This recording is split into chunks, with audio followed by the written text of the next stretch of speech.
사무엘하 강의 16번째 시간 다윗의 착한 마음이라는 제목으로 말씀을 나누겠습니다.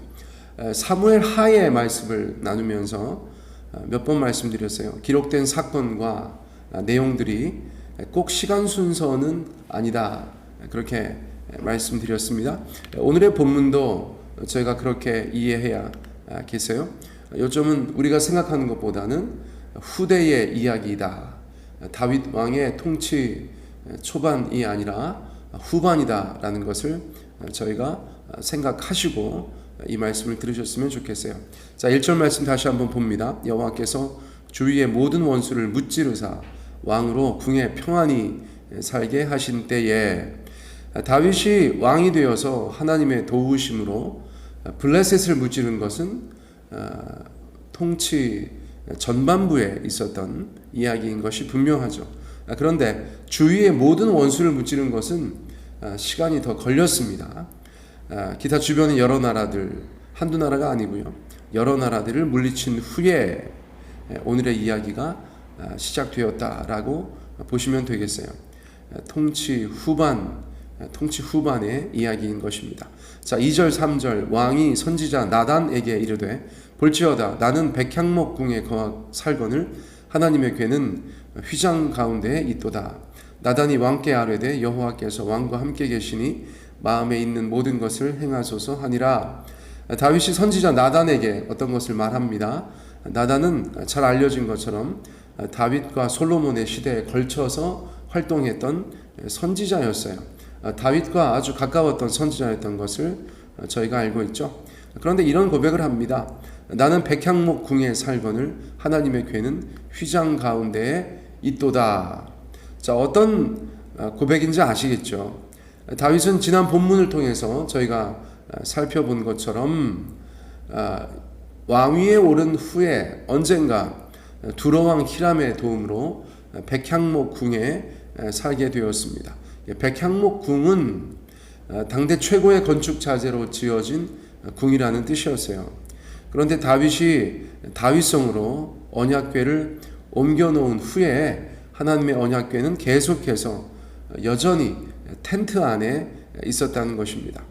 고로 이 말인즉슨 하나님을 위한 집, 성전을 짓고 싶다, 그런 말을 우회적으로 한 것이다라고 저희가 볼 수 있는 것이죠.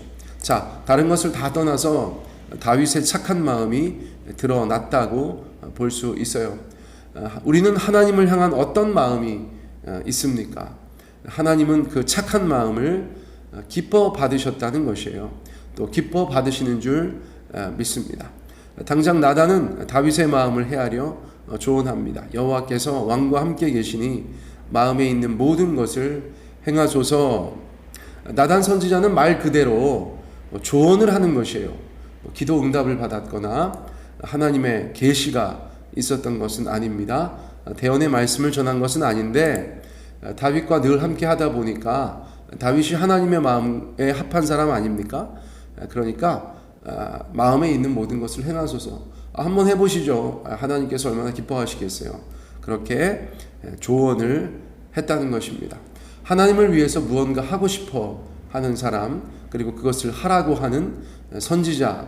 그러니까 여기까지 보면 다윗은 성전 건축을 하게 될 것만 같은 그런 생각이 드는 것이죠. 그런데 하나님의 뜻은 다른 곳에 있으셨어요.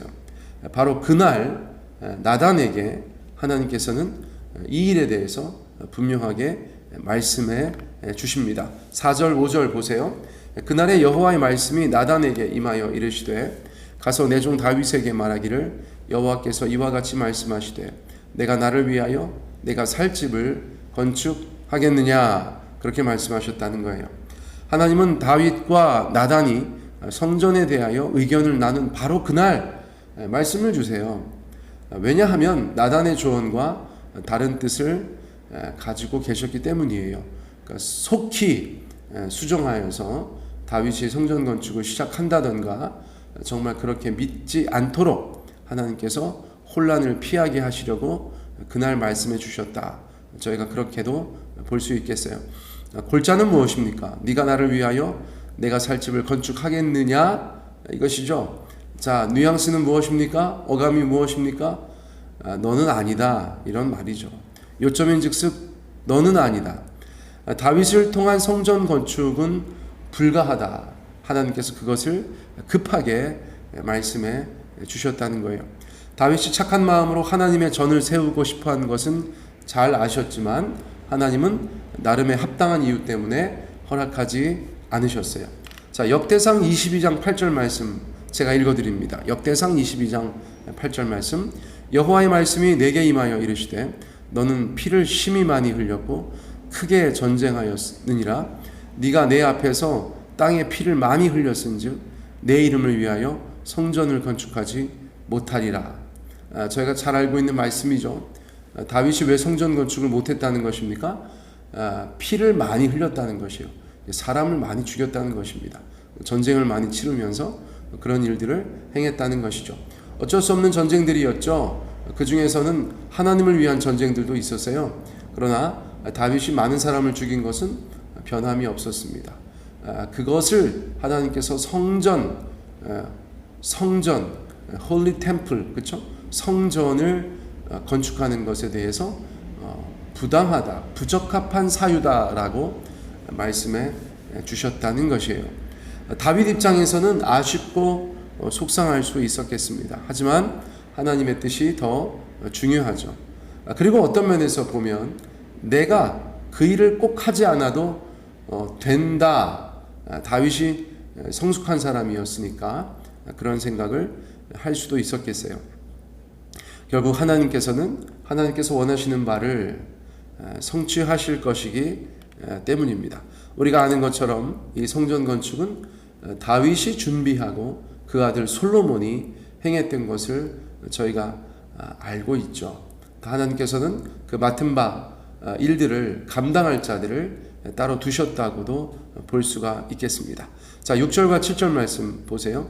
내가 이스라엘 백성을 애굽에서 인도하여 내던 날부터 오늘까지 집에 살지 아니하고 장막과 성막 안에서 다녔나니 이스라엘 자손과 더불어 다니는 모든 곳에서 내가 내 백성 이스라엘을 먹이라고 명령한 이스라엘 어느 지파들 가운데 하나에게 내가 말하기를 너희가 어찌하여 나를 위하여 백향목 집을 건축하지 아니하였느냐고 말하였느냐. 하나님께서 다윗을 위로하시는 것 같습니다. 실제로 하나님은 출애굽 이후 늘 장막과 성막과 같은 이동식 텐트에 임재하셨었다는 거예요. 그럼에도 불구하고 어느 지파나 어느 사사에게도 어찌하여 니들이 나를 위해서 백향목 집을 건축하지 아니하냐고 말씀하신 적이 없었다는 것입니다. 자, 무슨 말씀이에요? 여러분, 하나님은 하나님이세요. 하나님을 모실 수 있는 물리적인 집이 어디 있겠습니까? 성전이나 장막이나 사람들이 생각하는 하나님의 거처이지, 하나님은 우주에 거하시고 하나님은 지구상에 거하시고 하나님은 무소부재하시죠. 어느 곳이든지 다 있으시고 하나님을 담을 수 있는 곳은 아무것도 없다는 것이죠. 그러니까 의리의리한 백향목 성전이든 아니면 이동식 텐트이건 하나님께서 임재하시는 것, 그것은 아무 문제가 없다는 거예요.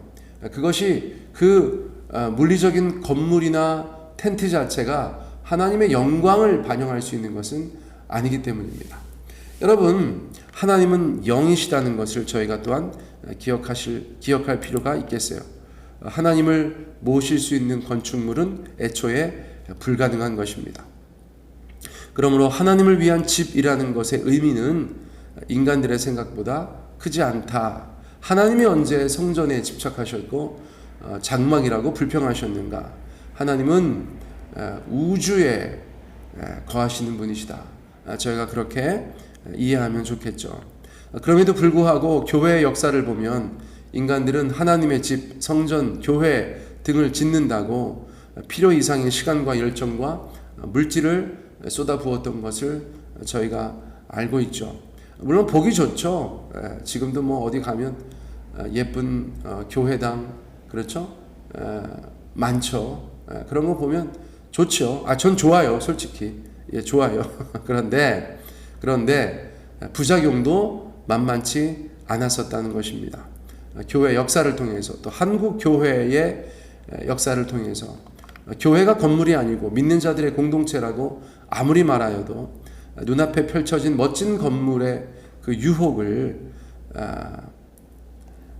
넘어서지 못하는 사람들이 많이 있었죠. 하나님을 충분히 모시고 하나님을 기쁘시게 할 건축물은 세상에 없다. 예. 그런데 더 중요한 것이 있었어요. 하나님은 다윗의 성전 건축을 분명히 안 된다. 네 아들이 할 것이다. 그렇게 말씀하셨는데 그 마음은 무척이나 기쁘게 받으셨다는 것입니다. 자, 오늘의 설교의 가장 중요한 강조점이에요. 다윗이 하나님을 위한 성전을 건축하고 싶다. 그렇게 말하자 하나님은 너는 아니다. 네 아들 솔로몬이다. 그렇게 말씀하셨는데 그런 생각을 한 다윗 자체는 기뻐 받으셨다는 거예요. 그리고 나서 이제 그 유명한 다윗과의 언약의 말씀을 나눈다는 것입니다. 다윗을 축복해 주세요. 하나님께서 직접 다윗과 함께 언약을 맺으신다는 것이에요. 자, 오늘은 이 내용이 좀 길기 때문에 내일까지 이어서 나누려고 해요. 제가 조금 잘랐습니다. 그래서 다윗에 대한 하나님의 언약과 축복의 말씀만 나누어 보겠습니다. 8절, 9절, 10절, 11절 상반절까지가 바로 그 내용이에요. 하나님을 향하여서 착한 마음을 가진 다윗에게 하나님께서 어떻게 축복하시고 그와 언약하셨는가 한번 보시면 좋겠어요. 자, 8절. 그러므로 이제 내 종 다윗에게 이와 같이 말하라. 만군의 여호와께서 이와 같이 말씀하시기를 내가 너를 목장 곧 양을 따르는 데에서 데려다가 내 백성 이스라엘의 주관자로 삼고 내가 가는 모든 곳에서 내가 너와 함께 있어 내 모든 원수를 내 앞에서 멸하였은즉 땅에서 위대한 자들의 이름같이 내 이름을 위대하게 만들어 주리라. 할렐루야.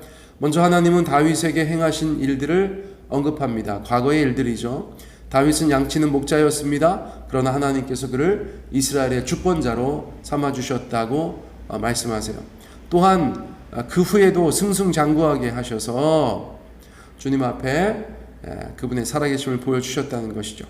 사실 그것만으로도 참 감사한 일이 아닐 수 없어요. 그런데 다윗에게 약속하시는 것은 무엇입니까? 땅에서 위대한 자들의 이름같이 네 이름을 위대하게 만들어 주리라. 그렇게 말씀해 주셨다는 것이에요. 다윗의 이름은 위대한 이름이 될 것입니다. 아멘. 하나님께서 그렇게 언약하셨기 때문입니다. 언약하셨기 때문이에요. 그런데 다윗이 그렇게 이름이 높아지면 이스라엘의 이름도 높아지겠죠. 이스라엘도 위대한 나라가 되겠죠. 뿐만 아니라 이 모든 것들의 궁극적인 성취는 다윗을 통해서 이 땅 가운데 오게 되실 예수 그리스도의 이름이 위대하게 됨으로 성취된다라고 저희가 볼 수 있어요. 아무튼 이름이라는 것이 그 유대 사회에서 얼마나 중요했는지를 저희가 생각하면 하나님께서 다윗의 이름을 위대하게 만들어 주겠다라고 말씀하신 것이 얼마나 큰 축복의 말씀, 약속의 말씀인지 모르겠어요. 자, 10절 그리고 11절 상반절. 내가 또 내 백성 이스라엘을 위하여 한 곳을 정하여 그를 심고 그를 거주하게 하고 다시 옮기지 못하게 하며 악한 종류로 전과 같이 그들을 해하지 못하게 하여 전에 내가 사사에게 명령하여 내 백성 이스라엘을 다스리던 때와 같이 아니하게 하고 너를 모든 원수에게서 벗어나 편히 쉬게 하리라. 자, 이스라엘은 이제 더 이상 유리방황하는 나라가 안 될 것이라는 것입니다. 한 곳에 정하여 심고 거주하게 하여서 다시는 떨지 않게 하실 것이다 라고 주님께서 말씀해 주세요. 이전에 사사들이 다스리던 때와 같이 아니한 나라, 모든 원수들에게서 벗어나 평안을 찾는 나라가 될 것이다 라고 약속해 주셨다는 거예요. 사랑하는 성도님들, 이 모든 약속들은 예수님께서 다윗의 자손으로 후손으로 이 땅에 오심으로 완전하게 성취되는 언약들이 된다는 것이에요. 자, 그럼에도 불구하고 다윗의 착한 마음을 받으시고 그를 축복하시고 그와 언약하시는 하나님은 다윗의 하나님이셨어요. 우리도 하나님을 향한 착한 마음을 가지면 좋겠어요. 내가 하나님을 위해서 무엇을 할까? 무엇을 해드릴까? 이것을 하고 싶은데, 이것을 해드리고 싶은데, 여러분 그런 착한 마음이, 순수한 동기로 그런 착한 마음이 우리 안에 있었으면 좋겠습니다. 내게 기회가 주어지지 않아도 괜찮아요. 하나님을 마음에 품고 하나님 나라를 마음에 품으면 그 모든 것이 나를 통하여 또 누군가를 통하여서 이 땅 가운데 이루어지게 될 것이기 때문입니다. 아무튼 간에 하나님을 향하여서 착한 마음을 품고 하나님을 위한 것들을 꿈꾸며 살아가는 저와 여러분 되시길 예수님의 이름으로 축복합니다.